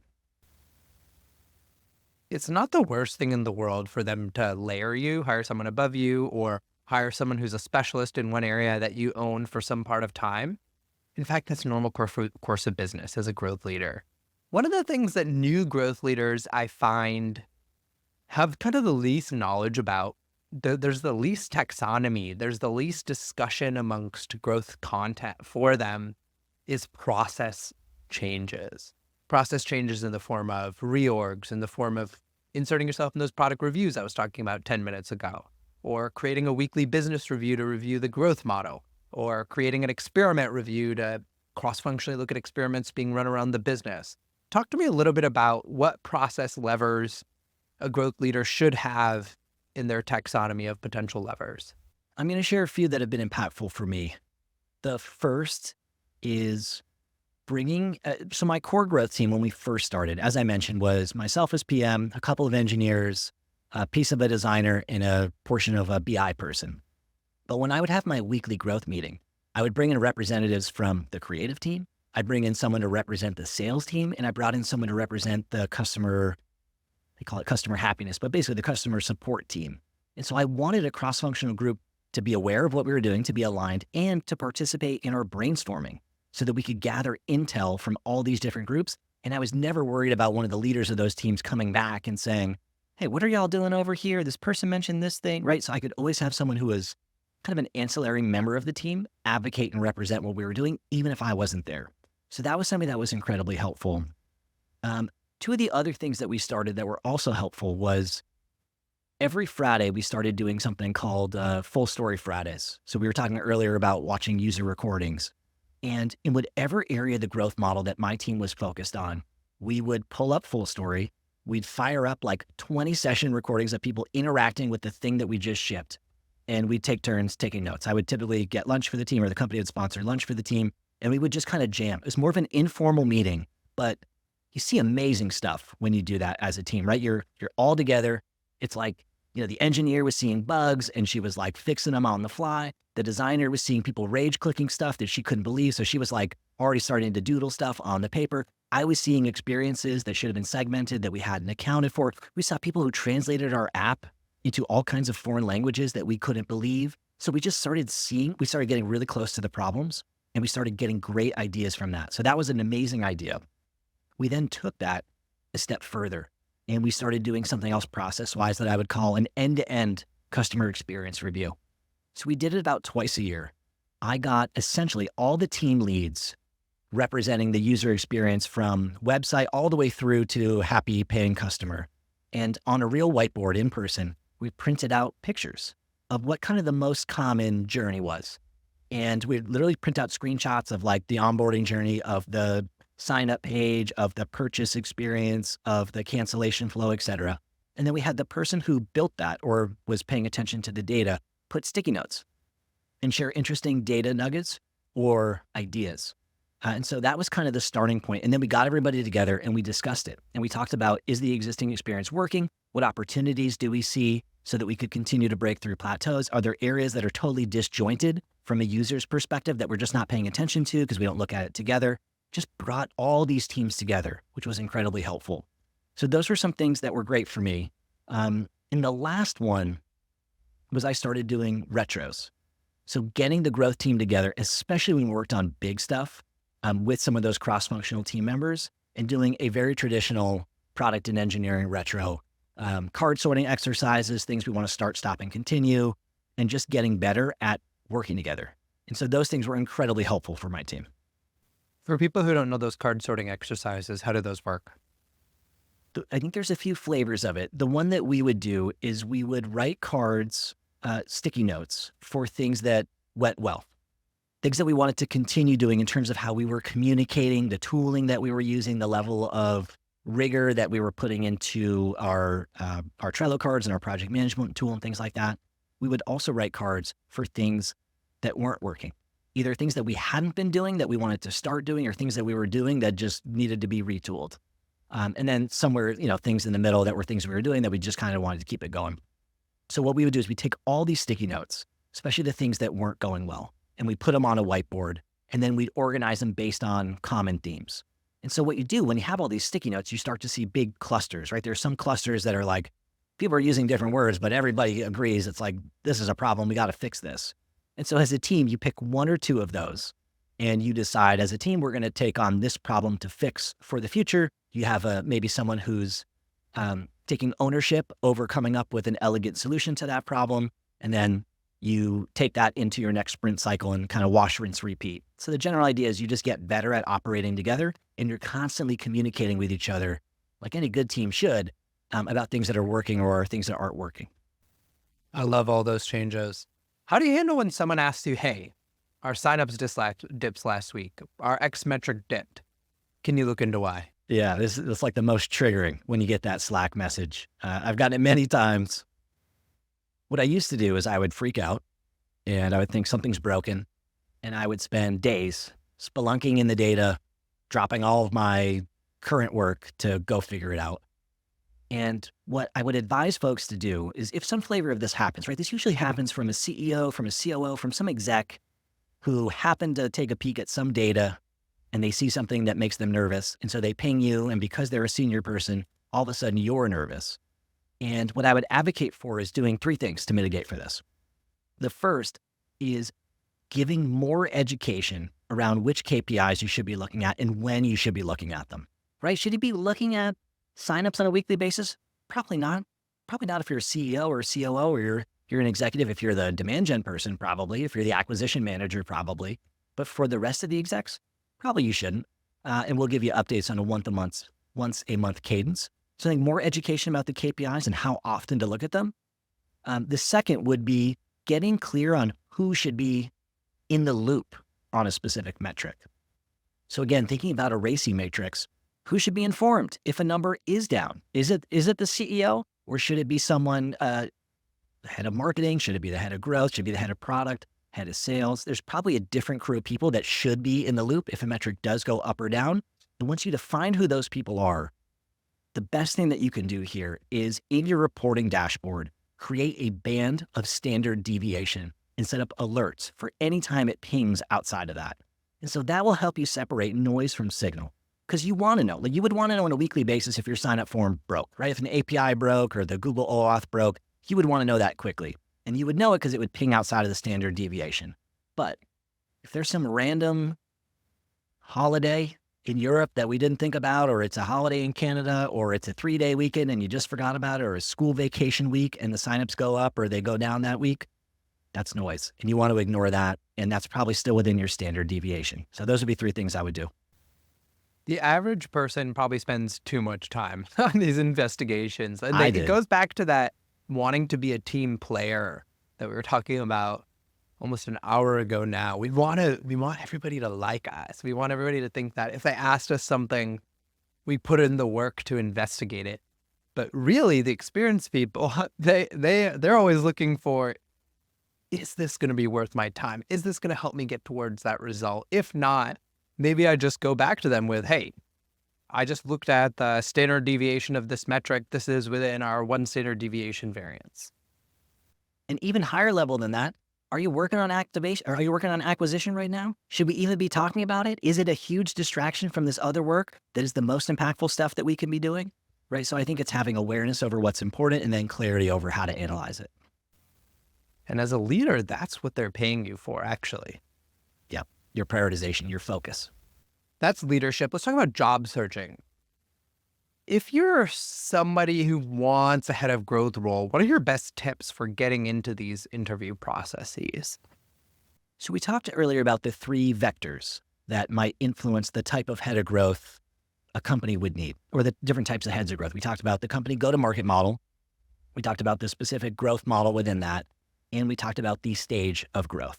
So if I'm applying for a new growth job, the first thing I want to do is take my best educated guess, because you're on the outside, you're guessing a little bit. But I would want to do as much research as possible, sign up for the tool, poke around their site, maybe explore a little bit on LinkedIn to see who works there, to see if I can take my best guess at those 3 things. And then what I would do is, because most of us who work in growth have pretty broad backgrounds with like a wide variety of experience, then I want to customize my resume to highlight exactly what they need, right? So if it's a PLG company, hire my PLG experience. If they have a freemium acquisition loop, I'm talking about my freemium management experience.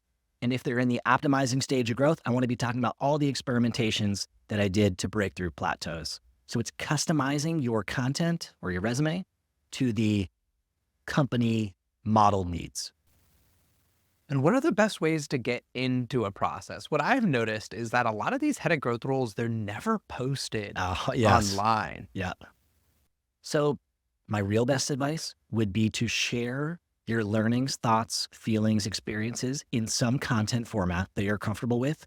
And the vast majority of these jobs happen inbound, in my experience. They happen back channel, they happen based on introductions, and all of that comes back to your personal brand. And so the best piece of advice would be to build a personal brand and to share your thoughts and experiences with others, and that will attract these jobs to you. Some people, they get kind of allergic to that advice. I think that there's nuance in there, which is choose the type of content that fits you. Maybe it's speaking at Lenny and Friends Summit. Maybe it is hosting women in product intimate meetups. Maybe it is posting on LinkedIn or hosting a podcast like we do, but it doesn't necessarily have to be that most obvious stuff. Yeah. Yeah. I mean, I can't not write a newsletter the way that you do, right? That would take me 20 times the amount of time and attention that it likely takes you. And so I've been starting to experiment with more video content. I like the podcast. And so There's many different ways that you can be successful and that you can accomplish these goals. I think the one that feels most authentic is probably the one that will resonate the most. What I've also noticed is the growth world is small, like crazy small when it comes to these head of growths. So you don't need to overestimate how much content you need to create either. It's just a little bit so that the right people know you. I find that there's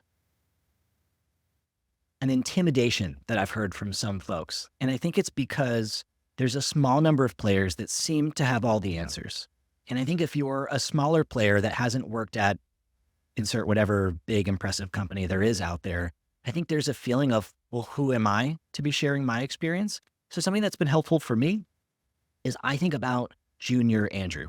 It's like a lot of times when I write, I'm writing to the version of me from 3 or 4 years ago, like from just a couple steps behind. And that's who I write to. I don't need to write for anyone else other than that avatar. And that helps me to attract folks that are aligned with my mission and that get value out of my content and that eventually lead me to other opportunities. So you land the interview, you got this inbound. Next up is the interviews. And what I've also noticed increasingly is homework, like a strategy presentation that you're giving even to like the founder. Is that what you've been seeing out in the market? What has the processes been looking like for folks who are trying to get ahead of growth role? Yeah, I think so. Typically what the projects that I've seen, they're usually something like, here's one area of our growth model that you think is an important one to focus on. Could you put together a loose strategy and maybe go deep on highlighting one of the solutions that you would want to explore if you worked here? And sometimes you might even want to get into like wireframe level sketching, or sometimes just keep it higher level than that. But it's usually some flavor of that project. How do you rock this assignment? They usually give you a time, like spend 5 to 10 hours. Do you just spend those 5 to 10 hours? Put the extra effort in, it shows, because nobody knows there is no right answer for those questions, right? And really the question is, do you have a process, or are you just guessing or copying someone? So I think if you can share because we all know if you copy what you heard from some conference or some blog article, the odds of it plugging in and being successful are almost zero. And so if that is the case, it's all about finding the right answer in the context of this new company. And so to do that, you need a process to brainstorm, to ideate, to figure out what would be impactful. And I like to highlight that process as much as show how I'm going to execute the solutions. So I would put a little extra effort into it if you want the gig. Yeah, just be more selective about the ones that you say yes to for homework, because the reality is, especially in the bloodbath of late 2024 market, nobody is following their guidelines for time. Yeah. And as far as interviews, what are the common types of interviews and questions people can expect? Typically, they're focused on tactics, in my experience. So how have you gone about doing this in the past? What did you learn by this? What is the tech stack that you might use? What are the KPIs and dashboards that you might need to be successful? So I see a lot of that. Companies that are experienced with working with a growth team or a head of growth are typically going to get into some of the alignment stuff that we've talked about throughout our combo today. And so to me, I'm actually listening for that. If they're asking me questions like, hey, what might be the biggest things that would impact your success? How would you collaborate with your stakeholders on the product side? Where would you draw the lines of ownership between you and the marketing team? Where would product marketing sit, right? If they're asking me those questions, I'm getting really excited because it tells me that they really understand the nuances of the role and some of the challenges. And if they don't ask me that and it's purely tactical stuff, to me, I want to make sure that we're on the same page. What are the other red flags in terms of reverse interviewing a potential role to avoid kind of that 6-month tenure and then short exit? 2 other things you could listen for would be to make sure that they need the right type of growth leader, right? So really getting into, your job post that I applied to really talked about on the acquisition side, the focus there. I'm curious if you could tell me a little bit more about the funnel and why you've prioritized that, right? So that would allow you to kind of cross-reference. Do you agree with their analysis? Are they hiring the right type of person, or are you going to get in there and potentially be frustrated because you both have realized it's the wrong fit? The other thing that I'm listening for is scale, especially if I'm applying for an opportunity that's going to be an optimizing stage of growth, which I'm biased, but I think that's the funnest stage, right? Rapid experimentation, all the learnings, enough data to get to stat stig, all that good stuff. And I want to make sure if they really have the volume where I'm going to be able to get in there and run that playbook. If they don't, in the way I would ask about the funnel. So that's what I am vetting for. I do that as a coach and as an advisor, because when someone shares their funnel and I understand how many people are signing up every month, how many of those are activating, how many of those are using the product 2 months later, how many customers do you generate in a given month? If those numbers are small, then you're going to not have a huge opportunity to run that playbook and to have a big impact. And if the numbers are larger, then I start to get a little bit more excited. So those are a few things I look for. So some of the people listening, they will want to follow your path from traditional marketing, conversion rate optimization into leading cross-functional growth teams. How can people pave that pathway to follow a similar path? I mentioned getting really close to the problem. That's the first thing that I did. And for me, the problem was I'm generating more new accounts, but I'm not getting as much customers as I feel like we should. I know that there's something else happening in the product, and I think I could have an impact if I focus there. So that's the opportunity. That's identifying the opportunity. And then actually to make the switch, to me, had 3 stages. The first is when I was a marketer suggesting changes to the product experience, I was told to take a fucking hike. Like the product manager was like, hey man, thanks for the ideas. We'll put it on our backlog, right? And anyone who's ever been told that line knows exactly what that means. And so I heard that and I didn't let it stop me. I said, no problem.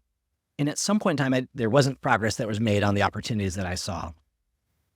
And I called a meeting with some of the execs. And I had a little bit of organizational pull at that time. And I said, look, I'm a marketer. I know nothing about the product, but look at these accounts that just signed up. I pulled up the full story sessions. I pulled up 10 of them, all companies that met our ICP exactly, that had crummy new user onboarding experiences that left and never came back. And I just showed the session recordings. And I said, look, these are people that should be customers of ours that have not come back, that signed up months ago because we lost them at this stage. That got everybody's attention. Again, I'm just getting closer to the problem. After that, the product team started getting a little bit more encouragement to prioritize some of these opportunities. I still wasn't leading it, but they would come to me and say, hey, we built this thing. Do you think this would work? I started consulting with them a little bit. And then a few months after that, I then got my own resources to go and execute on these opportunities. So I think the lesson here is figure out what the opportunity is. Look at the growth model, zoom out, figure out how you can start, how you can get really close to this problem, understand it more than anyone at your company, and then to play a little bit of the political game of, can I advise another team to execute on this and eventually work my way into leading this team? And that's kind of my journey. This episode is brought to you by Dovetail, the AI-first customer insights hub for all teams.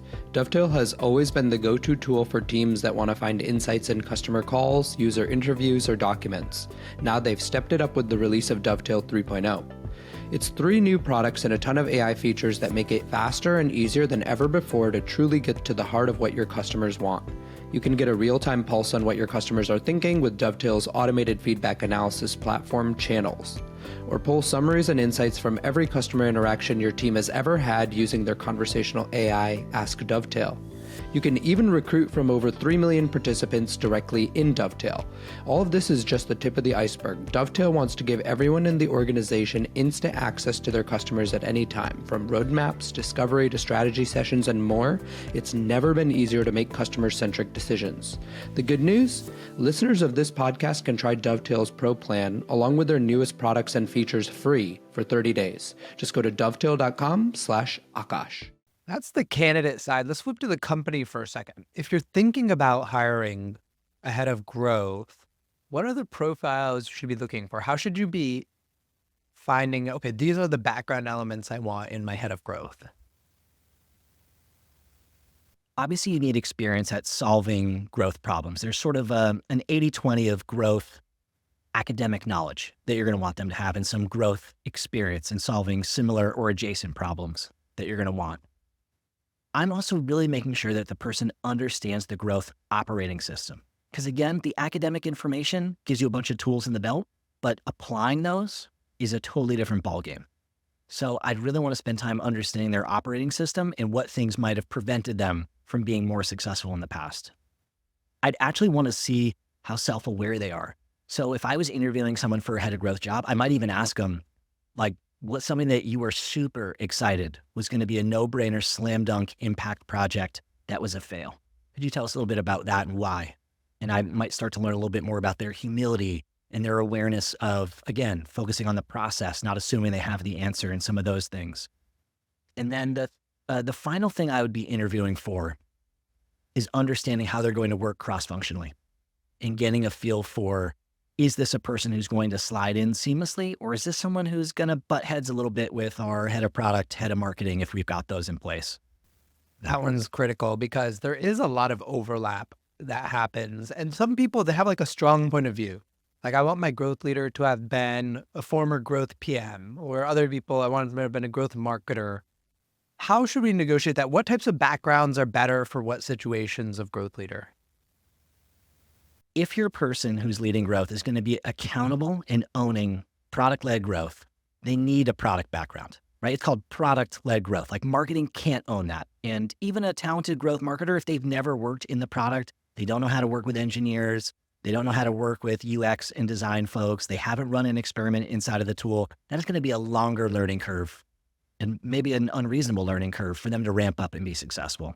So I think if it's PLG, you need someone who has a product background. Doesn't mean they have to have spent years as a PM, but at least some exposure of running experiments and working with product teams. Because just like growth teams, product teams work differently. If you're a marketer and all of a sudden you're trying to design and outline requirements for an engineer, it's like a totally different language. So if you don't know that language, it's going to be hard. So we just spent the whole podcast talking about becoming and succeeding as a growth leader, but there is such a thing as post-growth leader, which is both of us, becoming a solopreneur, doing it all on your own. And I think people would be curious about kind of your decision to do that. You know, why did you do it? Is head of growth not even a good role to target in the first place? Or when should they think about, moving out of head of growth role if they don't like it? It's a great question. I'll share my journey, and then maybe we'll see if we can tease out a little advice for some others. I got to a point in my career where I had achieved some of my professional goals. I always had a goal to be leading a cross-functional growth team at a badass tech company. Like, that was always my goal. If you asked me, I spent a long time working to get to that point. And when I did, I felt unfulfilled. Like, I thought I was going to be balling, and I thought that was going to be success, and I thought I was going to be so happy. But I realized I didn't really love the job as much as I wanted to, because the job stopped being the person who was doing the coolest growth work, and it started being the person who's presenting a lot, who's in a bunch of meetings about meetings, who's doing a ton of one-on-ones, who's giving performance feedback, who's doing hiring, who's like begging and negotiating for resources, who's working with finance. I didn't like that as much as I liked working in growth and like really getting in there and pulling the levers. So I felt lost. And I hired a professional coach, and they told me a story about all these Olympic athletes that after they had achieved a medal or the pinnacle of success in their Olympic endeavor, that they fell into a state of depression. And that's a really common thing. Whenever you've achieved your goals and you don't have a new goal, you can feel rudderless. And that was me. And so to help me figure out which way to go, she had me do an exercise where I wrote down all of the things that I did professionally in a given week, and then to write an energy score next to it, like what gave me the most energy or the least energy. And what I realized is all those meetings and alignment conversations and all that had a pretty low score. And that the highest score was when junior me's would reach out and ask to pick my brain. So I said it almost embarrassingly. The thing that I enjoy most is when some random person who I don't know reaches out and asks if I'll get coffee with them. And I really like it. And I think I'm okay at helping them. And that's what gives me the most energy. She was like, well, dude, what if you came up with a rate, and the next time somebody asks you that, you say, sure, here's what I charge to do that. And you'll have your first client, and maybe this will open a new door for you that you hadn't thought about. And that was about 3.5 years ago. And I've been on this journey ever since. And somewhere along the way, founders started to reach out and they'd say, hey, I don't have a head of growth yet for you to work with. Could you help us figure out who to hire and maybe coach them when they get in? And I said, sure, that's advising. And so now I have kind of these two core services, coaching and mentorship with individuals, and then advising with companies that don't have someone with our skill set in-house. And for me, it was an energy assessment that led me in this direction. I was tired. When I left the full-time workforce, we had our son, he was 6 months old, and my wife was just re-entering the workforce. And so we had just had all this change in our family. And I always felt like I wanted to be an entrepreneur. My mom is an executive coach. My dad runs his accounting practice. And so I always saw what it looked like to be someone who was self-employed. I just didn't figure out the right way to apply it for me. And so I felt like, recently just read this book called The Big Leap, which is all about your zone of genius. But I just felt like I fell into this zone of genius where it combined all my life experience into this one thing that I really, really enjoy doing. And so for me, I just felt this gravitational pull to do what I'm doing now. Amazing. And now you don't work on Fridays. No. If you're going to make up your own job, you might as well make up a great one. For me, that looks like not working on Fridays. I do different things. I'm going golfing this Friday. Might go snowboarding when the snow's out. Sometimes I go to a sauna place and I do a sauna cold plunge for a couple hours. I do whatever. It's a kind of a me day. I think a lot of people listening will be jealous hearing that. All right, let's move into the lightning round. This is the poopery of less structured questions in terms of narrative flow. What's your favorite interview question of growth people? Kind of mentioned this one earlier. I like to ask some flavor of this question. What is some idea that you were super excited, that you were dead sure was going to work, that didn't? And why don't you think it work? Or why do you think it didn't work? Excuse me. Love that. What's your favorite book with lessons for product and growth people? A good one is Hooked by Nir Eyal. Gets into the habit loops and the B equals MAT stuff, which I think is very helpful for anyone who's influencing user behavior in growth. He has been a collab author on the newsletter, so exciting to hear Nir. What's a newsletter you anticipate hitting your inbox? There's a couple. Obviously, yours is on there. Come on, we have to give it a little shout out. But the other ones that I enjoy reading are from my friend Ben Williams, who writes a PLG, I think it's called PLG Geek, which is fantastic. Adam Fishman, he's got two. He's got the Startup Dad podcast where I was a guest, which was really fun. He also has growth advice and growth leadership advice, which I love. And then obviously I feel like the godmother of growth right now, Elena Verna, I always read her stuff when it comes out. Elena's scoop is legendary. What's a new product you've started using and enjoy? I've been really impressed with Fathom. It's an AI note taker. It's a great note taker. It's got a killer onboarding experience. A lot of good stuff. Still thinking like a growth person, noting that onboarding. Every time I see a good onboarding flow, I go into autopilot and I end up screenshotting every step of the flow and putting it in a Google Sheet or Google Slide. And then I ask myself what I'm doing with it. And I don't have an answer, but I just have to do it. I think I saw you just recently did a podcast with Romley and John. I feel like you two are like the onboarding geeks of the world. Yeah, Brownlee's the man. Yeah, he's written a book. He's writing a second book on onboarding. I feel like he's forgotten more about onboarding than I've picked up along the way, but flattered to be mentioned in the same sentence with him. He's a good friend. What's one particularly memorable product failure that you learned from? One of my biggest program failures was a referral program. So this is probably my answer to that question of what's something that you thought would be a slam dunk that just didn't work. So when I worked at Postscript, which is one of the larger Shopify apps, it's an SMS product for e-commerce businesses, we were exploring a referral program. And we thought it would be a slam dunk because culturally, e-commerce brands love referral programs, right? That's a huge part of growing in e-commerce. And so we figured being a SaaS product, it might be a good way for us to have good offer audience fit. And it just kind of didn't work. We experimented with different versions of things that they could unlock with the different referrals. We got a handful of referrals, but I thought it would have a much bigger business impact than it did. Flop. Yeah, I think timing on that channel is really important. It used to work a lot better than now, maybe. And maybe in B2C, right? I mean, we weren't B2C, but close. I thought I had a chance. All right. If people enjoyed this conversation, where can they find you online and how can they help?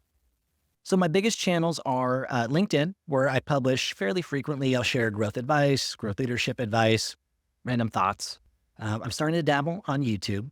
And if anyone wants to subscribe to my content, it's at media.deliveringvalue.co. And I have no asks. I mean, connect with me, follow along if you're interested in any of my content. I also have a podcast where you were a recent guest, exploring some of the speed bumps that other people like us have encountered in their careers and kind of exploring how they learned from it and turned it into part of their success. So if that sounds interesting, I hope you subscribe. Otherwise, send out the good vibes. So if you work in growth, highly recommend checking out his stuff. If you are aspiring to be a head of growth, or if you're a founder thinking about a head of growth, check out Andrew's stuff. Andrew, thanks for being here. Thanks for having me, man. Thank you so much for listening. If you found this valuable, you can subscribe to the show on Apple Podcasts, Spotify, or your favorite podcast app. Also, please consider giving us a rating or leaving a review, as that really helps other listeners find out about the podcast. You can find all the past episodes or learn more about the show at product-growth.com. See you in the next episode.